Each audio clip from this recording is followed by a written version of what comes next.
अभी आप बात कर रहे थे ना कि बड़ी-बड़ी कंपनियों ने फायर कर दिया है, सैलरी नहीं बढ़ा पा रही है।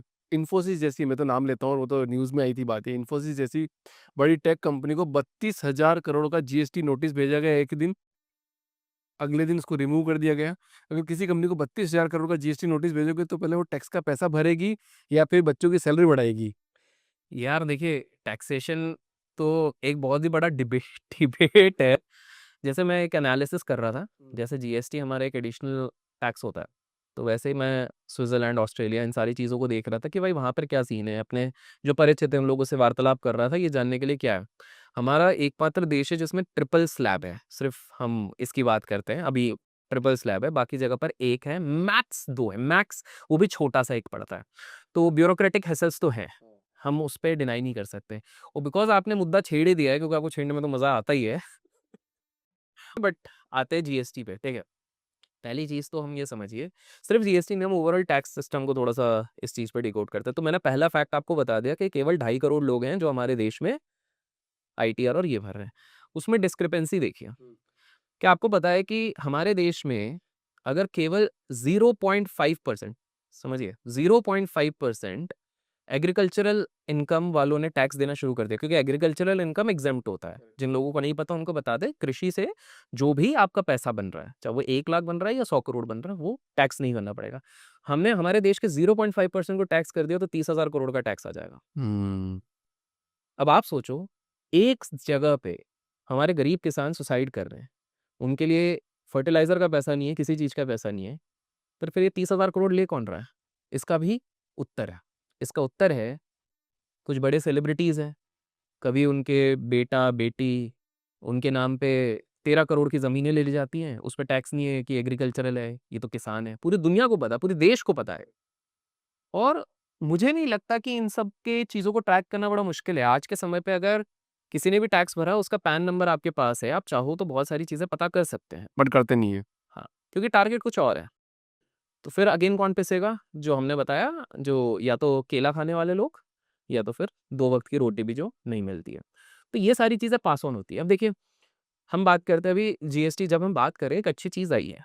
इसको क्या करा है कि जीएसटी के टैक्सेस को कम करा गया है।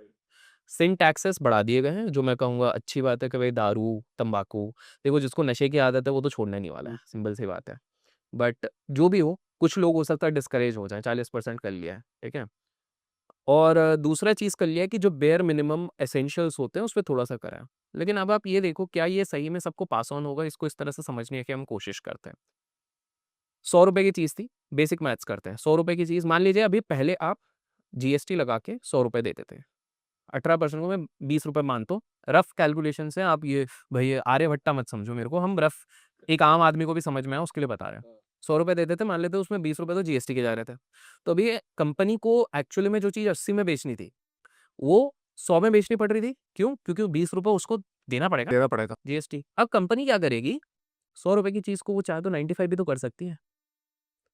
इससे क्या होगा? कंपनी तो अपना प्रॉफिट देखेगी ना, मार्जिन देखेगी। उसको दिख रहा है कि भई मैं अब ₹15 अपने एक्स्ट्रा प्रॉफिट कर सकता हूँ।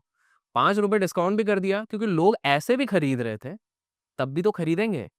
अब एक बात बताइए, गाड़ियों की हम बात करते हैं, गाड़ियों पे टैक्स कम हुआ है, अच्छी बात है। बहुत सारे लोग अभी फेस्टिव सीज़न जब आएगा, दिवाली, दशहरा, इस समय पे ले सकते हैं। इनफैक्ट मैंने कल ही इसका एक एनालिसिस किया था, 6.5 से 8% का एक डिस्काउंट मिलेगा। लेकिन आप ये भी देखो कि ऐसे भी क्या गाड़ियाँ कम चल रही थी। बैंगलोर की अगर आपकी मैं बात कर लूँ, क्या आपको पता है हर 4 मिनट में 1 कार बिकती है बैंगलोर में। हर 4 मिनट में 1 गाड़ी बिक रही है। इसका मतलब क्या कम हुआ है? हर घर आजकल एटलीस्ट 2 गाड़ियाँ रख रहा है। आप देख लो, एटलीस्ट 2 गाड़ियाँ। प्रॉब्लम क्या है हमारे देश में? हमारे देश में हर कोई अपने आप को मिडल क्लास कहता है। प्रिविलेज तो कोई है ही नहीं, हर कोई मिडल क्लास। जो व्यक्ति साल का 50 लाख कमाता है, वो भी अपने आप को मिडल क्लास कह रहा है। और जो व्यक्ति महीने का 20,000 कमा रहा है, वो भी अपने आप को मिडल क्लास कह रहा है। लोगों को मिडल क्लास का डेफिनेशन ही नहीं समझ में आ रहा है। तो क्या है मिडल क्लास का डेफिनिशन? जो भी पिसा जा रहा है वो मिडल क्लास है, सिंपल है। सारे मतलब सारे लोग? नहीं, 10% बच गए ना, हाँ, 10% ऊपर वाले बच गए। 10% तो बहुत ज़्यादा हुआ ना, 140 करोड़ में 14 करोड़ लोग हो गए लगभग। आप खुद देखो यार, मतलब अगर आंकड़ों को देखने लग जाएँगे ना, आप खुद हैरान हो जाओगे। आंकड़े इस तरह से, आपने अभी बीच में वो एक पढ़ा था, $4.5 ट्रिलियन डॉलर की हमारी इकोनॉमी बन गई, जापान को हमने पीछे छोड़ दिया, सही बात है, है ना? छोड़ दिए। अरे बिल आप जापान गए हो? हाँ, या क्या क्या है वो? हाँ, इंडिया से तो कम ही लगता है मेरे को। मेरे को भी ठीक ही लग मेरे को हाँ, मतलब थोड़ा झुग्गी-झोपड़ी ज़्यादा दिख रही थी आपको, है ना? हाँ, मतलब वो रिक्शा ज़्यादा चल रहे थे वहाँ पे। रिक्शा वो 200 किलोमीटर पर आवर वाली रिक्शा जिसमें 200 लोग बैठ के बेचारे लाइनों में भी खड़े थे, लाइनों में खड़े-खड़े के रिक्शा लाइनों दे में रहे थे बोलो और यार, लोग है ना मतलब एकदम सही चल रहे थे वहाँ पे। सही चल रहे थे, शांति से चल रहे थे, गरीबी तो है जापान में। बहुत ज़्यादा है। तो अब इंटरेस्टिंग बताता हूँ कि देखिए नंबरों से किस तरह से किसी को भी कुछ भी किया जा सकता है। हुँ, जैसे यूट्यूब की पहले बात करते हैं फिर आ जाते हैं। यूट्यूब या इंस्टाग्राम पे काफ़ी सारे लोग क्या करेंगे कि उनके दिखाएँगे कि हमारे 10 मिलियन सब्सक्राइबर है, 50 मिलियन सब्सक्राइबर है, ठीक है? लेकिन लोग सोचेंगे हाँ, मतलब ये ट्रस्टवर्दी है।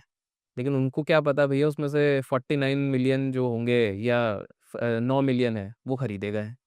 तो उसी तरीके से नंबरों से सारा गेम परसेप्शन का खेला जाता है। जब हम बात करते हैं $4.5 trillion dollar it is a pride moment. Let's इसको कहते हैं नॉमिनल जीट। सिंपल सा है। बट असली चीज़ आती है पर कैपिटा। पर कैपिटा हमारा $2200 के आसपास है। 2200 के आसपास है। मतलब आईएनआर में कितना हो जा रहा है? अपना ₹1000 में तो ₹80,000 के आसपास। नहीं, नहीं उस डेढ़ 2 लाख के आसपास बस हो रहा है। हाँ, आर्यभट्ट नहीं हम लोग। हाँ, ये आर्यभट्ट नहीं है। तो साल का 2 लाख रुपए। साल का अगर 2 लाख रुपए हो रहा है, तो मोटा-मोटी हम लोग पकड़ के चल रहे हैं कि ठीक-ठाक है, ठीक है? कि भाई साल का 2 लाख। जापान 30 टू $33,000 के आसपास चलता है पर कैपिटा। मतलब वहाँ का एक इंडिविजुअल एवरेज इतना कमा रहा है। चाइना 12,000 10 से 12,000 ठीक है? एक समय पे हमारे जैसा ही था वो 10 से 12,000 क्योंकि क्या होगा कि मैं अभी जापान से कंपेयर करूँगा तो कुछ हमारे पास सुप्रीम लोग हैं बोलेंगे अरे पॉपुलेशन हमारे तो चाइना के पास कम है पॉपुलेशन। कम है ना? अभी तो हमने क्रॉस किया है यार, अभी कम किया है। कभी-कभार क्या होता है it's good to be optimistic but it is very important to be rationalist also. आपको रेशनल भी सोचना है, टॉक्सिक पॉजिटिविटी नहीं करनी है, पॉजिटिव रहिए बहुत ज़रूरी है। हमारे देश में बहुत अच्छी चीज़ें हो रही हैं, उसके ऊपर भी मैं अभी बात कर रहा हूँ। धीरे-धीरे बीच में जैसे मैंने बताया जीएसटी वाला जो चीज़ है, कहीं न कहीं कुछ लोगों को ज़रूर हेल्प करेगा। भले ही वो बिज़नेसमैन हो, बट हेल्प तो कर रहा है। करेक्ट। तो आप इस चीज़ को समझिए कि कहीं जापान से जैसे अब बिकॉज़ मुद्दा यहाँ पे छिड़ ही गया है जापान का और फिर जीएसटी वाली चीज़ को भी मैं लेके आता हूँ। तो अगर आप वहाँ पर देखिए तो डेवलपमेंट आप स्पीड देखिए, वहाँ पे हाल-फिलहाल में 200, 250, 300 किलोमीटर पर आवर की ट्रेन चल रही है, ठीक है? आप डिफरेंस देखिए, हमारे एक एक जगह की हम बात कर रहे हैं जहाँ आज भी 5-10 मिनट लेट नॉर्मल होता है ट्रेन का और वहाँ पे टाइमली उसी टाइम पे आना है। चाइना की टेक्नोलॉजी आप देखिए, चाइना में आप मोबाइल लेते हो, यहाँ पर आप कोई भी एग्रीगेटर, कैब एग्रीगेटर लगाते हो, "हाँ भैया कहाँ पर हो? हाँ भाई इधर चलना है। हाँ, आपकी गाड़ी हिलती भी नहीं दिख रही। भैया क्या हो गया?" ये सब चलता है। चाइना में कब वो ट्रैफिक सिग्नल पे खड़ा है, कब एक्सीडेंट हो गया है, कब किसी कस्टमर का ड्रॉप किया है, डॉट टाइम टू टाइम। तो आपको पता है कि अगर 20 मिनट लिखा है और वो अगर कहीं अटका भी है, तो आप अंदर आराम से बैठो भैया, क्योंकि उसमें दिख रहा है कि वो ट्रैफिक सिग्नल पे खड़ा है। कितने देर खड़ा है वो तक दिखा है। ये ट्रैकेबिलिटी है। जैक मा सुना था ना, है ना? जैक मा बेचारी उनकी तो माँ भी दुखी होंगी क्योंकि उनका ही चलता हुआ धंधा रोक दिया गया। तो जैक मा ने आज से कितने साल हो गए यार 10-15 साल पहले की बात है उनने सेल्फ ऑटो ऑटोनोमस हॉस्पिटैलिटी के लिए रेस्टोरेंट्स खोल के रखे हुए थे। आप अंदर जाओगे, ठीक है? रिसेप्शन पे रोबोट है, आपकी बुकिंग हो गई है, आपने कार्ड उधर ऐसा दबा दिया है, ठीक है? आप रूम पे जाओगे, रूम पे कार्ड दबा दिया है, एक रोबोट है, किचन जाएगा, आपका ऑर्डर उसने ले लिया खाने का, वो उसके अंदर लेगा, वो आपको जाके रूम पे दे देगा।